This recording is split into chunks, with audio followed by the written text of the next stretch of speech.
Hello नमस्कार सम्पूर्ण साथीहरु आज पनि तपाईहरुमाझ मेरो YouTube च्यानलबाट उपस्थित भइसकेको छु। साथीहरु यो च्यानलबाट मैले तपाईहरुलाई हरेक किसिमको भिडियोहरु चाहिँ प्रोवाइड गर्ने गर्छु। स्पेशली YouTube सँग सम्बन्धित भिडियो साथै आवश्यकता अनुसारको हरेक भिडियो चाहिँ मैले तपाईहरुलाई यही च्यानलबाट दिँदै आएको छु।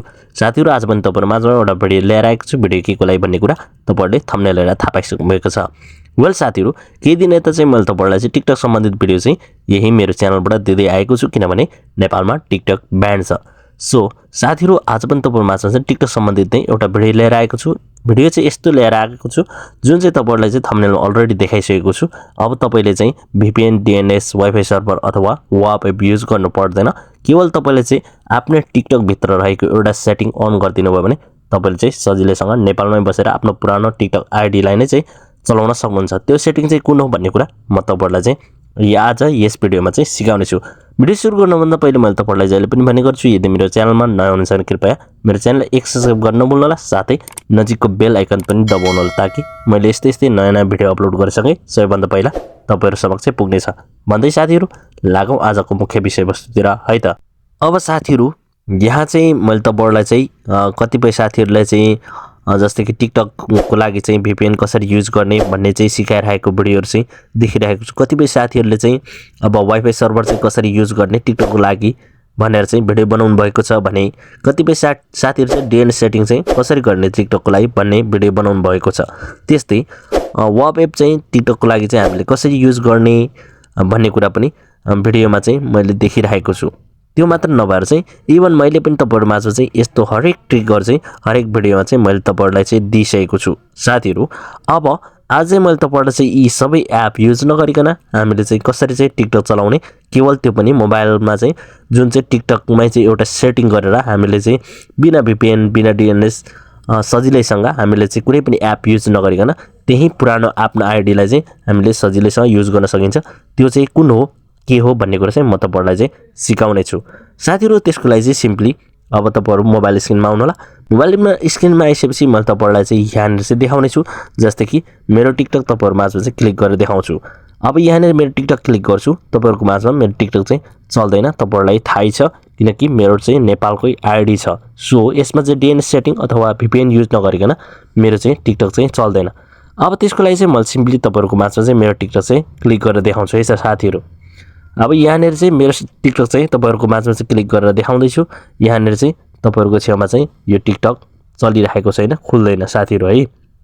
तपाईहरुले चाहिँ देख्न सक्नुहुन्छ यो चाहिँ मेरो टिकटक चाहिँ यस्तो खालको चाहिँ यहाँनिर आउँछ। अब यसको लागि चाहिँ हामीले चाहिँ त्यो सेटिङ चाहिँ अब कसरी गर्ने कुन चाहिँ हो भन्ने कुरा चाहिँ म सिम्पली यहाँनिर चाहिँ सिकाउने छु। अब जस्तै कि साथीहरु यसको लागि हामीले के गर्नु पर्दैन एकछिनको लागि चाहिँ मानिलिउँ तपाईहरुले चाहिँ अब VPN चाहिँ युज गर्नै पर्ने हुन्छ एकछिन केवल एकछिनको लागि।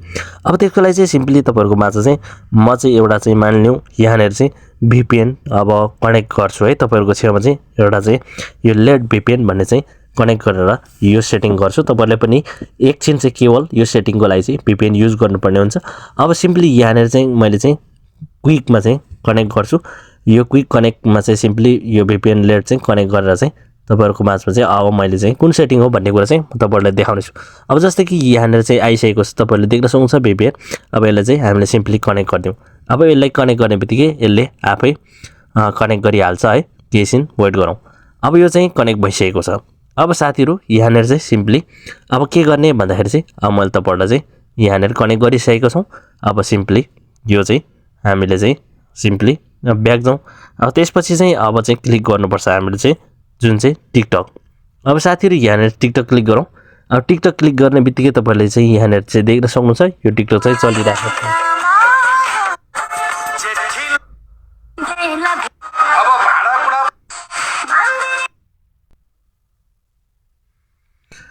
अब साथीहरु यो चाहिँ टिकटक चाहिँ सिम्पली चलिसकेको छ। अब सिम्पली हामीले चाहिँ यसलाई चाहिँ के गर्छौं भन्दाखेरि चाहिँ सिम्पली यहाँनिर चाहिँ अब सेटिङमा जाउँ। सेटिङमा गएर सिम्पली तपाईहरुले चाहिँ यहाँनिर प्रोफाइलमा जानुस्। प्रोफाइलमा गएर चाहिँ तपाईहरुले चाहिँ यहाँनिर तीनटा डटलाई क्लिक गर्नुस्। त्यसपछि सेटिङ एन्ड प्राइभेसीमा जानुस्। सेटिङ एन्ड प्राइभेसीमा गएर तपाईहरुले यहाँनिर देख्न सक्नुहुन्छ साथीहरु। सिम्पली तपाईहरुले चाहिँ के गर्नुस् भन्दाखेरि चाहिँ स्क्रोल डाउन गर्दै आउनुस् साथीहरु।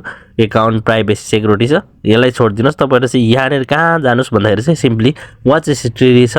सिम्पली लाइभ वाच हिस्ट्रीको मुनि चाहिँ यहाँनिर चाहिँ चेन्ज रिजन छ सिम्पली यसलाई चाहिँ क्लिक गर्नुस् यसलाई क्लिक गरेर तपाईले चाहिँ मोड सेटिङमा जानुस् मोड सेटिङमा गएपछि तपाईले चाहिँ यहाँनेर चाहिँ पाँचवटा अप्सन पाउनुहुन्छ तपाईले चाहिँ देख्दै हुनुहुन्छ सिम्पली तपाईले चाहिँ यहाँनेर चाहिँ चेन्ज कन्टेन्ट रिजनमा चाहिँ सिम्पली क्लिक गर्नुस् त्यसपछि अब यो चाहिँ हाम्रो अब सिम्पली नेपाल छ मैले तर पनि चलि नै राखेको छ हैन अब सिम्पली किनकि VPN मैले युज गरेको छु अब जस्तै कि यसलाई चाहिँ हामीले चाहिँ सिम्पली यहाँनेर चाहिँ ल्याएर चाहिँ हामीले के गर्दियौं भन्दाखेरि चाहिँ युनाइटेड किंगडम भनेर चाहिँ सिम्पली अथवा युनाइटेड स्टेट भनेर चाहिँ यहाँ राख्दियौं त्यसपछि गो ब्याक गर्नुस् गो ब्याक गर्दियौं त्यसपछि हामीले चाहिँ यसलाई मोडलाई चाहिँ क्लोज गर्दियौं यसलाई क्लोज गरिसकेपछि हामी ब्याक जाउँ ब्याक गइसकेपछि अब चाहिँ साथीहरु मैले सिम्पली यहाँनेर तपाईहरुको छेउमा चाहिँ यो चाहिँ अब VPN चाहिँ डिस्कनेक्ट गर्छु है त अब डिस्कनेक्ट गर्दियौं अब डिस्कनेक्ट भइसकेको छ हैन डिस्कनेक्ट भइसक्यो अब चाहिँ सिम्पली अब यसलाई हामीले चाहिँ कनेक्ट गर्नु पर्यो भने फेरि कनेक्ट गर्छौं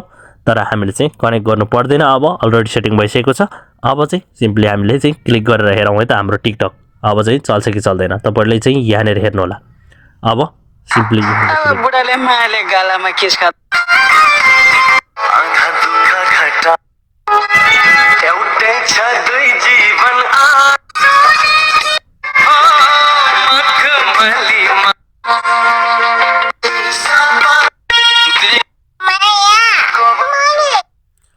वेल साथीहरु अब तपाईहरुले चाहिँ हेरिसक्नु भयो यहाँनेर चाहिँ सिम्पली अब टिकटक चाहिँ सजिलैसँग नचलेको टिकटक चाहिँ यस्तो तरिकाले चाहिँ सजिलैसँग चलिसकेको छ न त यहाँ कुनै VPN युज गरेको छ न त कुनै DNS सेटिङ नै गरिएको छ भनेपछि साथीहरु तपाईहरुले चाहिँ अब यस्तो तरिकाले चाहिँ सेटिङ सिम्पली आफ्नो सेटिङमा गएर चाहिँ आफ्नो सिम्पली सेटिङमा गएर रिजनलाई चाहिँ चेन्ज गरिदिनुस् त्यसपछि तपाईको टिकटक न त VPN चाहिन्छ न त तपाईहरुले DNS चाहिन्छ सजिलैसँग नचलेको टिकटक चाहिँ मजाले चल्नेछ वेल साथीहरु भिडियोमा तपाईहरुले चाहिँ के कति बुझ्नुभयो मलाई जस्तो कमेन्ट गर्नु होला भन्दै आजको भिडियोबाट बिदा हुन चाहन्छु बाइ बाइ टेक केयर